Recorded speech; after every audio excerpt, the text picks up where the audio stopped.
ಇನ್ನು ಮಂಡ್ಯ ಸಂಸದೆ ಸುಮಲತಾ ಅವರ ಸ್ವಾಭಿಮಾನವನ್ನು ಕೆಣಕಿದ್ದಾರೆ ಸಚಿವ ಚಲುವರಾಯಸ್ವಾಮಿ.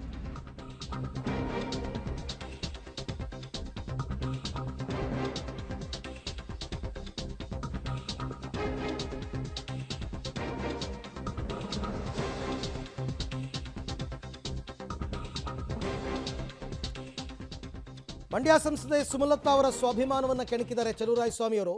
ರಾಜ್ಯದ ಕಾಳಜಿ ಸುಮಲತಾ ಅವರಿಗಿದ್ದರೆ ನಮ್ಮ ಪ್ರತಿಭಟನೆಗೆ ಬರಲಿ. ದೆಹಲಿನಲ್ಲಿ ಸ್ವಾಭಿಮಾನದ ಸಂಸದೆ ಆಗಿದ್ದರೆ ನಮಗಿಂತ ಮೊದಲೇ ಪ್ರತಿಭಟನೆಯಲ್ಲಿ ಅವರು ಇರಬೇಕು ಅಂತ ಶ್ರೀರಂಗಪಟ್ಟಣದಲ್ಲಿ ಅವರು ಮಾತಾಡಿದ್ದಾರೆ.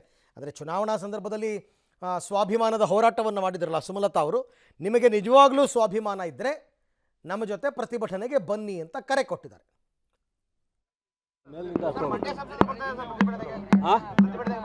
ಎಲ್ಲರೂ ಬರ್ತಾರೆ. ಯಾಕೆ ಏನ್ ಮಂಡ್ಯ ಶಾಸಕರು ಸಪರೇಟ್ ಕರ್ಕೊಂಡಿದ್ಯಾ?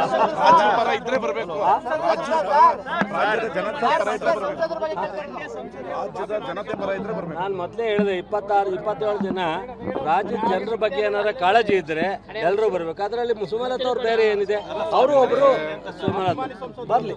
ಸ್ವಾಭಿಮಾನ ಸಂಸದರು ನಮ್ಗಿಂತ ಮೊದಲೇ ಇರ್ಬೇಕು. ಎಲ್ಲರೂ ಬರ್ತಾರೆ. ಯಾಕೆ ಏನ್ ಮಂಡ್ಯ ಶಾಸಕರು ಸಪರೇಟ್ ಕರ್ಕೊಂಡಿದ್ಯಾ?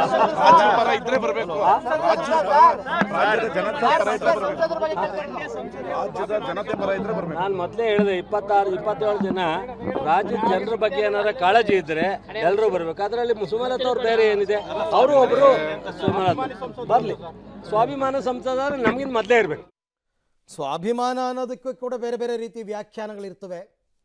ಯಾವ ಸ್ವಾಭಿಮಾನವನ್ನು ಕೆಣಕಿದಾಗ ಸುಮಲತಾ ಅವರು ಚುನಾವಣೆಗೆ ಸ್ಪರ್ಧೆ ಮಾಡಿ ಗೆದ್ದು, ಇದೆಲ್ಲ ಇತಿಹಾಸ. ಇವಾಗ ಒಂದು ಹೋರಾಟಕ್ಕೆ ಸ್ವಾಭಿಮಾನ ಅಂತಕ್ಕಂಥ ಅರ್ಥವನ್ನು ಕೊಟ್ಟರೆ ಅದನ್ನು ಅವ್ರು ಹೇಗೆ ಸ್ವೀಕರಿಸ್ತಾರೆ ಅಂತಕ್ಕಂಥದ್ದು ಬಹಳ ಮುಖ್ಯ.